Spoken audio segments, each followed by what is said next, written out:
Does anybody need any of the sheets for the lesson 8 that you did a couple of weeks ago? Let's see, we need one up here. Anybody else need the lesson 8 sheets? Okay, never mind. Cancel that. We'll go over just quickly what you talked about last time, then I want to really focus on the budget itself, talk about that. But the first part of your sheet there talks about stewardship rather than ownership. What is stewardship? Taking care of something. And it's usually in the sense of there's someone who owns something and somebody else who takes care of it, manages, a manager. And we see that in the Bible that really focuses on being a good steward. And everything we have, we don't really have. Everything we have has been entrusted to us by God temporarily. There is nothing that we have that we own for the long term. Just check back with me in 100 years and see if I'm telling the truth. And so all those verses that you looked at stress that idea of stewardship rather than ownership.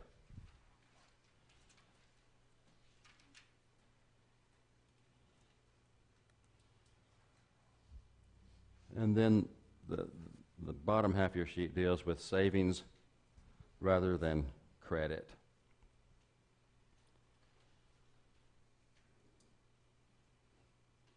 And I'll go more into detail in this in just a minute, but I can tell you the stories of two ladies. They're both dead now. They were widows. And one of them, the best job her husband ever had was the gatekeeper at the city dump. The other one, the best job he ever had was janitor at the International Harvester dealership. Both of those ladies spent several years in nursing homes. One of them spent 10 years in a nursing home, never went to Medicaid. If you can calculate how much it cost to stay in a nursing home for 10 years and never go on Medicaid, the other one was in a similar situation.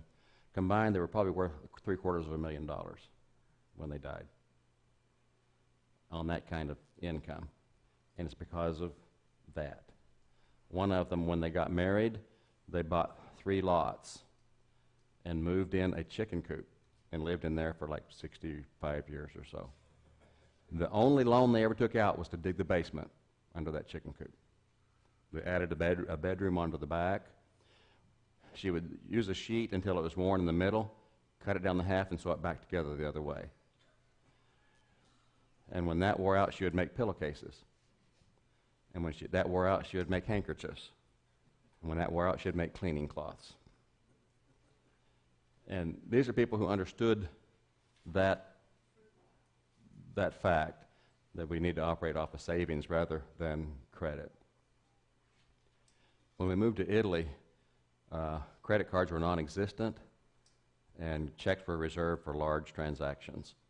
It was a totally cash society, which is good because if you don't have it, you don't spend it.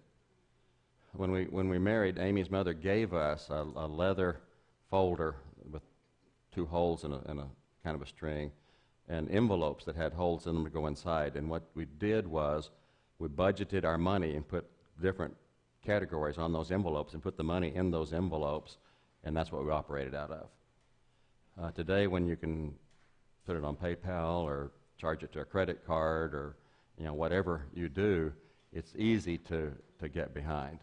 But if we would develop this attitude, this mentality of savings rather than credit, it would go a long way.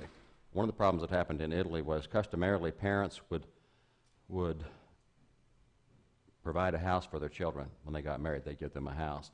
And then those people would then prepare to buy a house for their children and so on down the line. But the generation that was there when we moved there ended up using 3 generations worth of money because they went ahead and used what their parents had prepared for them, but they did not save for the future.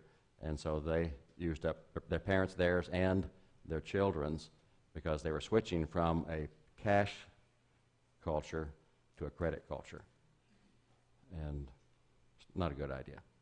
So it's just a mentality that we need to develop, is savings rather than credit. And one thing we want to do is ask, do I really need that? You have to be able to distinguish between need and want. Our culture, our society is geared toward making us want things we don't need. And one of the things we notice when we come back for a visit and walk into a Walmart and walk out with a whole list of things that we really, really needed that we didn't even know existed until we walked in the store. You know, they didn't even exist. But once you walk in there and you see that thing that you really have to have, then all of a sudden it is a necessity. And so it's good to get in the habit, do we really need that? And if you need it, how have we done so well so long without it? It's amazing we've survived so long without whatever that is. If it's we really, really need it, we got to have it.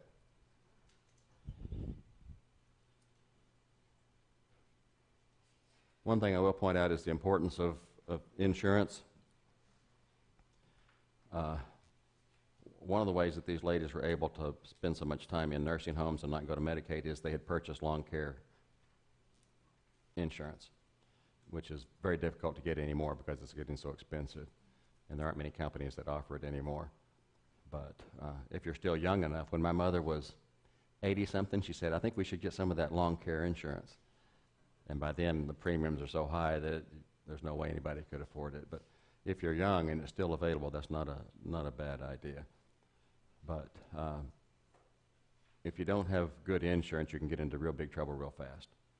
And so it's a good idea to have the appropriate insurance. As you think about a budget, the first thing you have to do is decide how much money do you think you'll be making.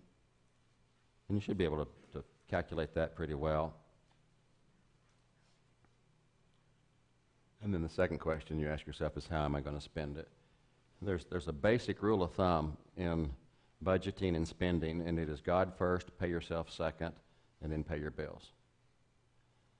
The other way these ladies were able to do that because they always saved something every month. It doesn't have to be a ton of money. If you get in the habit of setting aside money every month, it adds up over time. It's a habit. And if you don't get in the habit of paying yourself, then you won't save up money.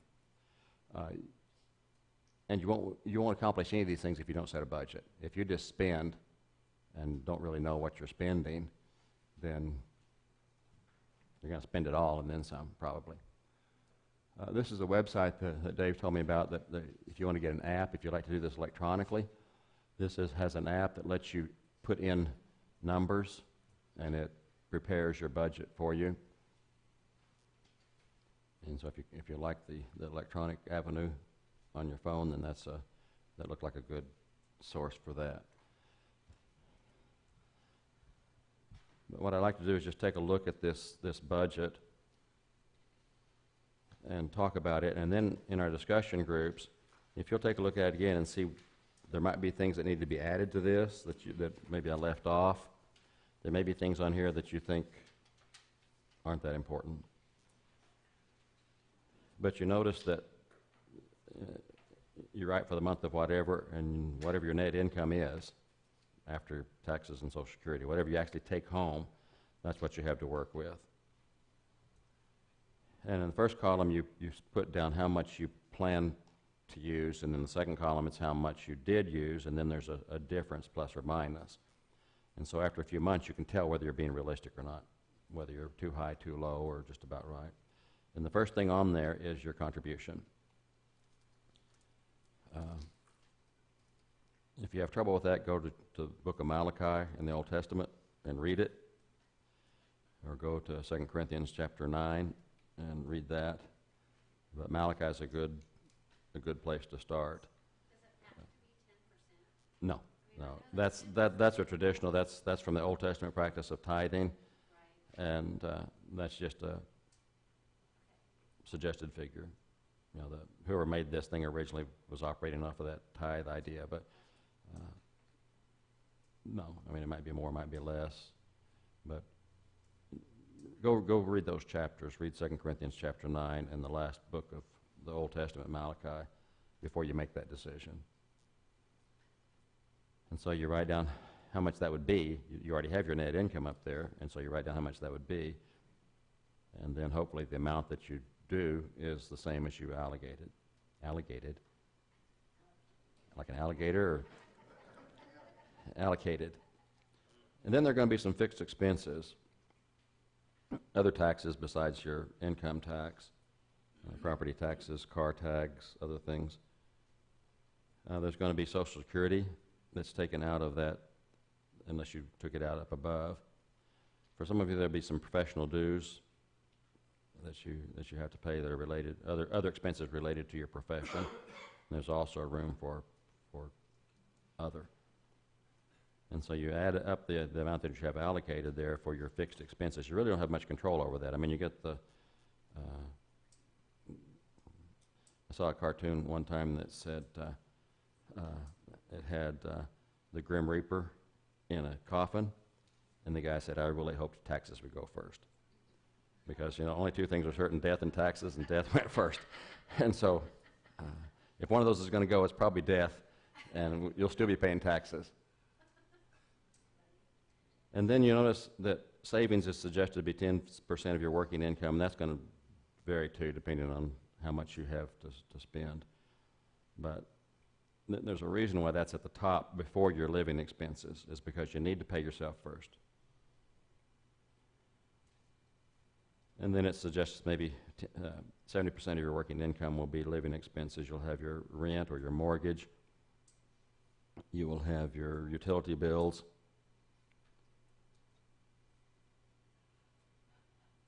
You will have your car-related expenses, your medical insurance, other insurances, and then your food. Then on the next column, you'll have clothing. You need to set aside a certain amount every month for repairs. Then when the repairs come, you have the money instead of operating from behind. Gifts, vacation, buffer, other. And so there are places to list all these different items. And the longer you do it, the more accurate this is going to be, because you can average your utilities and know what they're going to be. You can, if you have money for clothing that you don't spend this month, then it's going to still be in there next month if you use the envelope system, and you have money for clothing in there. Just don't rob it to pay something else, because then when you need clothing, you won't have it. Debts, if you have debts, if you have car loan or house loan or other debts, you can include those too. And then there's down at the bottom is the way to calculate those. But the important thing is just to think about what you're spending, to be aware of what you're spending and spend it wisely. Before we break up into our groups, what thoughts do you have about these different categories, or about budgeting in general?